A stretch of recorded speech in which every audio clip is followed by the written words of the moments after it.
Ali ibn Abi Talib was the cousin and son-in-law of the Islamic prophet Muhammad, ruling over the Islamic caliphate from 656 to 661. Born to Abu Talib and Fatimah bint Asad, Ali was the only person born in the sacred sanctuary of the Kaaba in Mecca, the holiest place in Islam. As many sources, especially Shia ones, say, Ali was the first young male who accepted Islam. After migrating to Medina, he married Muhammad's daughter Fatimah. Ali took part in the early caravan raids from Mecca and later in almost all the battles fought by the nascent Muslim community. He was appointed caliph by Muhammad's companions in 656, after Caliph Uthman ibn Affan was assassinated. Ali's reign saw civil unrest, and in 661, he was attacked and assassinated by Kharijit while praying in the Great Mosque of Kufa, dying 2 days later. Ali is important to various Sunni and Shia denominations politically, legislatively, and spiritually. The numerous biographical sources about Ali are often biased due to sectarianism, but they agree that he was a pious Muslim, devoted to the cause of Islam and a just ruler in accordance with the Quran and the Sunnah, while Sunnis consider Ali the fourth and final of the Rashidun caliphs. Shias regard Ali as the first Imam after Muhammad due to their interpretation of the events at Ghadir Qum. Shias also believe that Ali and the other Shia Imams are the rightful successors to Muhammad. This disagreement split the Ummah into the Sunni and Shia branches.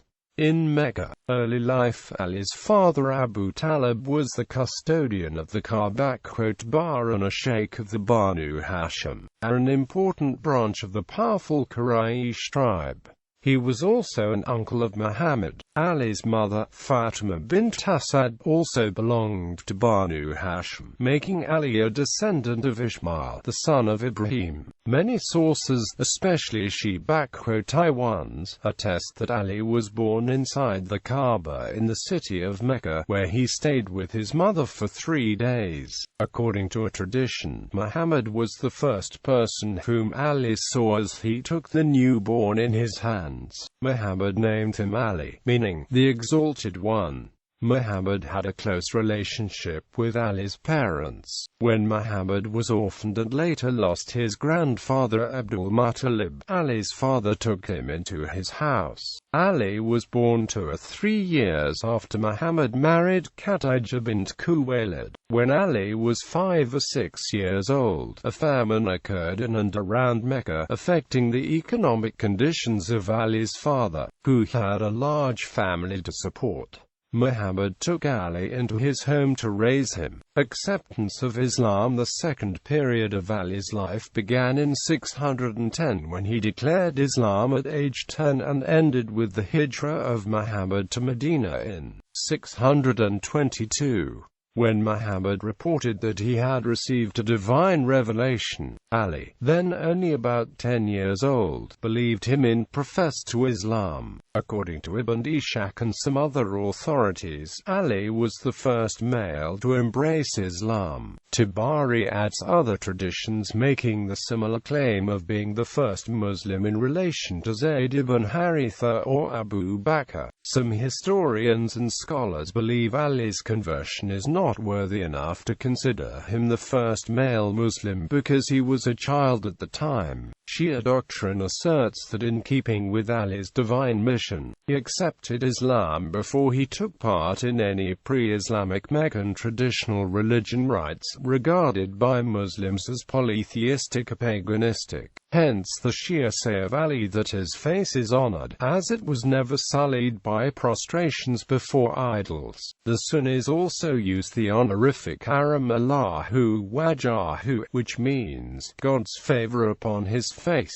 The reason his acceptance is often not called a conversion is because he was never an idol worshipper like the people of Mecca. He was known to have broken idols in the mold of Abraham and asked people why they were worshipped something they made themselves. Ali's grandfather, along with some members of the Bani Hashim clan, were Hanifs, or followers of a monotheistic belief system prior to the coming of Islam.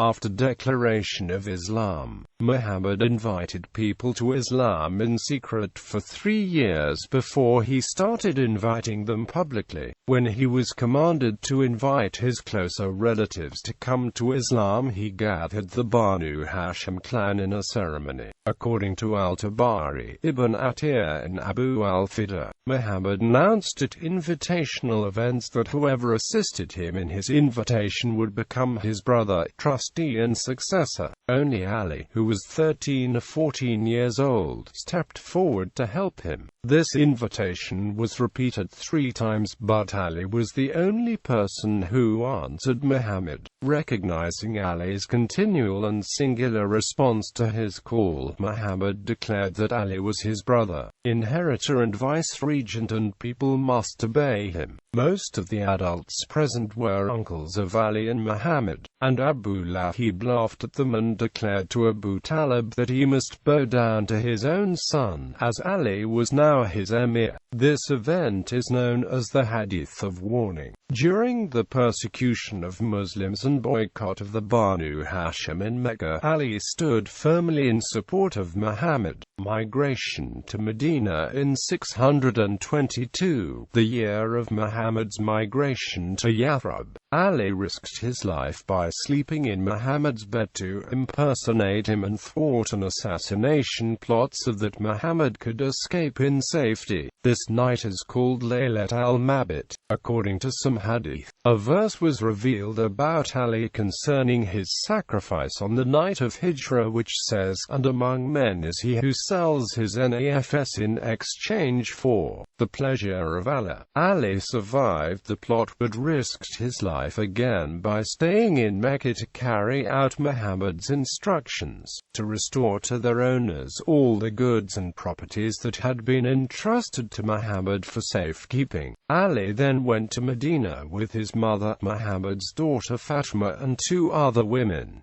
In Medina, Muhammad's era Ali was 22 or 23 years old when he migrated to Medina. When Muhammad was creating bonds of brotherhood among his companions, he selected Ali as his brother. For the 10 years that Muhammad led the community in Medina, Ali was extremely active in his service as his secretary and deputy, serving in his armies, the bearer of his banner in every battle, leading parties of warriors on raids, and carrying messages and orders. As one of Muhammad's lieutenants, and later his son-in-law, Ali was a person of authority and standing in the Muslim community. Family life. In 623, Muhammad told Ali that God ordered him to give his daughter Fatima Zahra to Ali in marriage. Muhammad said to Fatima, "I have married you to the dearest of my family to me." Quote, "This family is glorified by Muhammad frequently, and he declared them as his Ahl-Bayt in events such as Mubahala and Hadith, like the Hadith of the event of the cloak. They were also glorified in the Quran in several cases, such as the verse of purification. Ali had 4 children born to Fatima, the only child of Muhammad to have surviving progeny. The 2 sons were cited by Muhammad to be his own sons, honored numerous times in his lifetime and titled the leaders of the youth of Jannah. At the beginning they were extremely poor.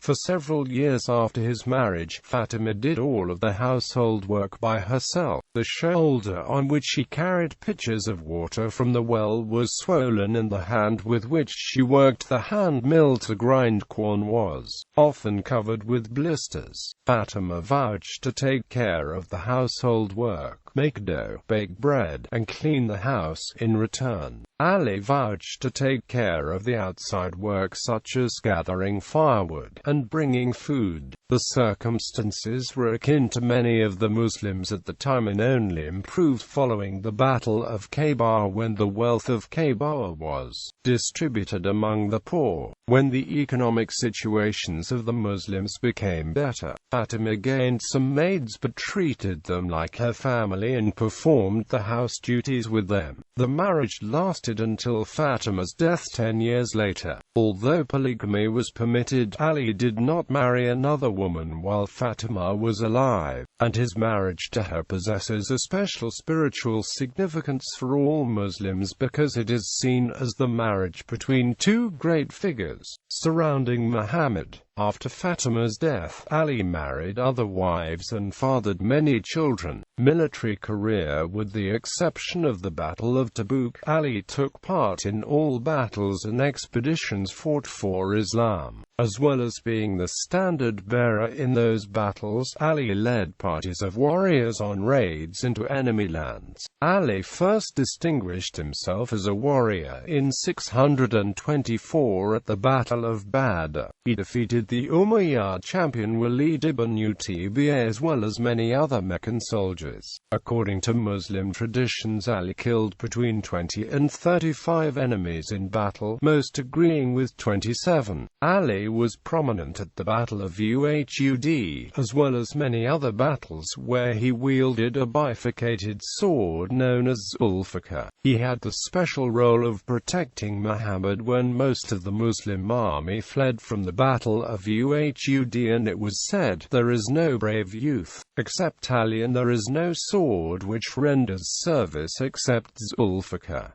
He was commander of the Muslim army in the Battle of Kaaba. Following this battle, Muhammad gave Ali the name Asadullah, which in Arabic means Lion of God. Ali also defended Muhammad in the Battle of Hunain in 630. Missions for Islam. Muhammad designated Ali as one of the scribes who would write down the text of the Quran, which had been revealed to Muhammad during the previous 2 decades. As Islam began to spread throughout Arabia, Ali helped establish the new Islamic order. He was instructed to write down the Treaty of Hudaybiyah, the peace treaty between Muhammad and the Quraysh in 628. Ali was so reliable and trustworthy that Muhammad asked him to carry the messages and declare the orders. In 630, Ali recited to a large gathering of pilgrims in Mecca a portion of the Quran that declared Muhammad and the Islamic community were no longer bound by agreements made earlier with Arab polytheists. During the conquest of Mecca in 630, Muhammad asked Ali to guarantee that the conquest would be bloodless. He ordered Ali to break all the idols worshipped by the Banu Uz, Banu Khazraj, Tayy, and those in the Kaaba to purify it after its defilement by the polytheism of the pre-Islamic era. Ali was sent to Yemen 1 year later to spread the teachings of Islam. He was also charged with settling several disputes and putting down the uprisings of various tribes. Incident of Mubahala. According to hadith collections, in 631 an Arab Christian envoy from Najran came to Muhammad to argue which of the two parties erred in its doctrine concerning Jesus. After likening Jesus's miraculous birth to Adam's creation, Muhammad called them to Mubahala, where each party should bring the knowledgeable men, women and children, and asked God to curse the lying party and the followers. Muhammad, to prove to them that he was a prophet, brought his daughter Fatima, Ali and her children Hassan and Hussein. He went to the Christians and said, "This is my family," and covered himself and his family with a cloak. According to Muslim sources, when one of the Christian monks saw the faces, he advised his companions to withdraw from Mubahala for the sake of of the lives and families. Thus the Christian monks vanished from the Mubahala place. Alame Tabatabai explains in Tafsir al-Masand that the word ourselves in this verse refers to Muhammad and Ali. Then he narrates that Imam Ali al-Rida, 8th Shia Imam, in discussion with al-Ma'mun, Abbasid Caliph, referred to this verse to prove the superiority of Muhammad's progeny over the rest of the Muslim community, and considered it the proof for Ali's right for caliphate due to God having made Ali like the self of Muhammad. Ghadir Khan, as Muhammad was returning from his last pilgrimage in 632, he made statements about Ali that are interpreted very differently by Sunnis and Shias. He halted the caravan at Ghadir Khan, gathered the returning pilgrims for communal prayer and began to address them. According to Encyclopedia of Islam, taking Ali by the hand, he asked of his faithful followers whether he, Muhammad, was not closer to the believers than they were to themselves. The crowd cried out, "It is so, O Apostle of God." He then declared, "He of whom I am the Mawla, of him Ali is also the Mawla." Shias regard these statements as constituting the designation of Ali as the successor of Muhammad and as the first Imam. By contrast, Sunnis take them only as an expression of close spiritual relationship between Muhammad and Ali, and of his wish that Ali, his cousin and son-in-law, inherit his family responsibilities upon his death, but not necessarily a designation of political authority. Many Sufis also interpret the episode as the transfer of Muhammad's spiritual power and authority to Ali, whom they regard as the wali par excellence. On the basis of this hadith, Shia say that Ali later insisted that his religious authority was superior to that of Abu Bakr and Umar. Succession to Muhammad after uniting the Arabian tribes into a single Muslim religious polity in the last years of his life. Muhammad's death in 632 signaled disagreement over who would succeed him as leader of the Muslim community. While Ali and the rest of Muhammad's close family were washing his body for burial at a gathering attended by a small group of Muslims at Saqifa, a close companion of Muhammad named Abu Bakr was nominated for the leadership of the community. Others added the support and Abu Bakr was made the first caliph. The choice of Abu Bakr was disputed by some of Muhammad's companions, who held that Ali had been designated his successor by Muhammad himself. Later, when Fatimah and Ali sought aid from the companions in the matter of his right to the caliphate, they answered, "O daughter of the Messenger of God, we have given our allegiance to Abu Bakr. If Ali had come to us before this, we would certainly not have abandoned him." Ali said, "Was it fitting that we should wrangle over the caliphate even before the Prophet was buried?" Following his election to the caliphate, Abu Bakr and Umar with a few other companions headed to Fatimah's house to force Ali and his supporters who had gathered there to give their allegiance to Abu Bakr. Then, it is alleged that Umar threatened to set the house on fire unless they came out and swore allegiance to Abu Bakr. Fatimah, in support of her husband, started a commotion and threatened to uncover her hair, at which Abu Bakr relented and withdrew. Ali is reported to have repeatedly said that had there been 40 men with him he would have resisted. Ali did not actively assert his own right because he did not want to throw the nascent Muslim community into strife. Other sources say that Ali accepted the selection of Umar as caliph and even gave one of his daughters, Kulthum, to him in marriage. This contentious issue caused Muslims to later split into two groups, Sunni and Shia. Sunnis assert that even though Muhammad never appointed a successor, Abu Bakr was elected first caliph by the Muslim community. The Sunnis recognize the first 4 caliphs as Muhammad's rightful successors. successes. Shias believe that Muhammad explicitly named Ali as his successor at Ghadir Khuman. Muslim leadership belonged to him, which had been determined by divine order. According to Wilfred Madelung, Ali himself was firmly convinced of his legitimacy for caliphate based on his close kinship with Muhammad, his intimate association and his knowledge of Islam and his merits in serving its cause. He told Abu Bakr that his delay in pledging allegiance as caliph was based on his belief of his own prior title. Ali did not change his mind when he finally pledged allegiance to Abu Bakr and then to Umar and to Uthman, but had done so for the sake of the unity of Islam, at a time when it was clear that the Muslims had turned away from him. Ali also believed that he could fulfill his role of Imam Mahdi without this fighting. After Muhammad, another part of Ali's life started in 632 after the death of Muhammad and lasted until the assassination of Uthman ibn Affan, the third caliph, in 656. During those 24 years, Ali neither took part in any battle or conquest, nor did he assume any executive position. He withdrew from political affairs, especially after the death of his wife, Fatimah Zahra. He used his time to serve his family and worked as a farmer.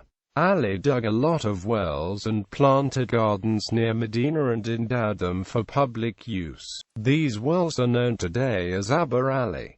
Ali compiled a complete version of the Quran, Mushaf, 6 months after the death of Muhammad. The volume was completed and carried by camel to show to other people of Medina. The order of this Mushaf differed from that which was gathered later during the Uthmanic era. This book was rejected by several people when he showed it to them. Despite this, Ali made no resistance against standardized Mushaf. Ali and the Rashidun caliphs. At the beginning of Abu Bakr's caliphate, there was a controversy about Muhammad's endowment to his daughter, especially Fadak, between Fatimah and Ali on one side and Abu Bakr on the other side. Fatimah asked Abu Bakr to turn over the property, the lands of Fadak and Kaaba, but Abu Bakr refused and told her that prophets did not have any legacy and that Fadak belonged to the Muslim community. Abu Bakr said to her, Allah's apostle said, "We do not have heirs. Whatever we leave is sadaqah." Together with Ayman, Ali testified to the fact that Muhammad granted it to Fatimah Zahra. When Abu Bakr requested her to summon witnesses for her claim, Fatimah became angry and stopped speaking to Abu Bakr and continued assuming that attitude until she died. Aisha also said that when Allah's apostle died, his wives intended to send Uthman to Abu Bakr asking him for their share of the inheritance. Quote,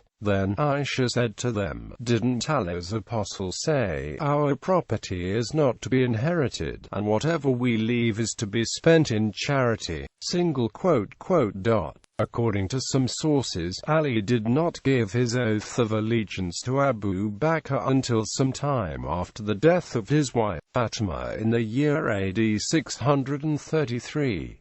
Ali participated in the funeral of Abu Bakr. He pledged allegiance to the second caliph Umar ibn Khattab and helped him as a trusted advisor. Umar particularly relied upon Ali as the chief judge of Medina. He also advised Umar to set Hijra as the beginning of the Islamic calendar. Umar used Ali's suggestions in political issues as well as religious ones. Ali was one of the electoral council to choose the third caliph, which was appointed by Umar. Although Ali was one of the two major candidates, the council's arrangement was against him. Asad ibn Abi Waqqas and Abdurrahman bin Awf, who were cousins, were naturally inclined to support Uthman, who was Abdurrahman's brother-in-law. In addition, Umar gave the casting vote to Abdurrahman. Abdurrahman offered the caliphate to Ali on the condition that he should rule in accordance with the Quran, the example set by Muhammad, and the precedents established by the first two caliphs.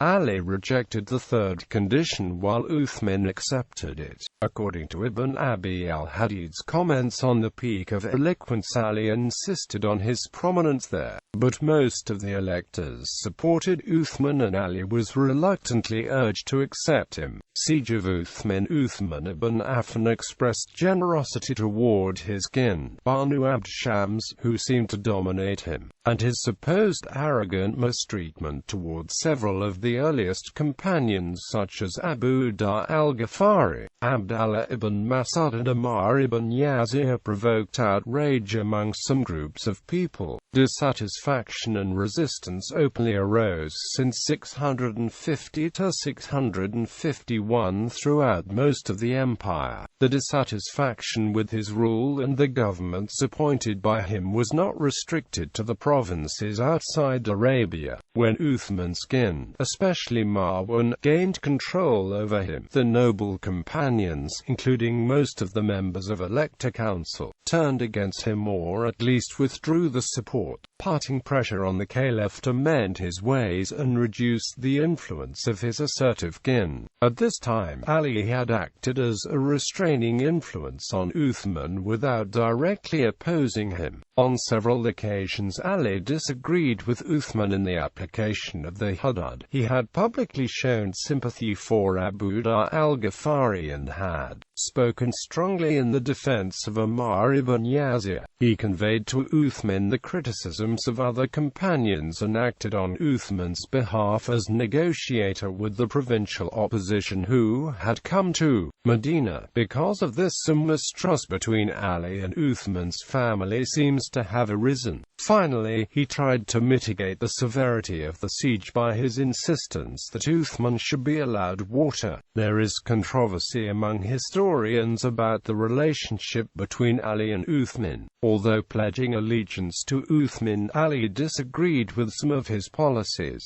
In particular, he clashed with Uthman on the question of religious law. He insisted that religious punishment had to be done in several cases such as Abdallah ibn Umar and Walid ibn Uqba. In 650 during pilgrimage, he confronted Uthman with reproaches for his change of the prayer ritual. When Uthman declared that he would take whatever he needed from the faith, Ali exclaimed that in that case the caliph would be prevented by force. Ali endeavored to protect companions from maltreatment by the caliph such as Ibn Mas'ud. Therefore, some historians consider Ali one of the leading members of Uthman's opposition, if not the main one. But Wilfred Madelung rejects the judgment due to the fact that Ali did not have the Quraysh's support to be elected as a caliph. According to him, there is even no evidence that Ali had close relations with rebels who supported his caliphate or directed their actions. Some other sources say Ali had acted as a restraining influence on Uthman without directly opposing him. However, Madelung narrates Marwan told Zayn al-Abidin, the grandson of Ali, that no one was more temperate toward our master than your master.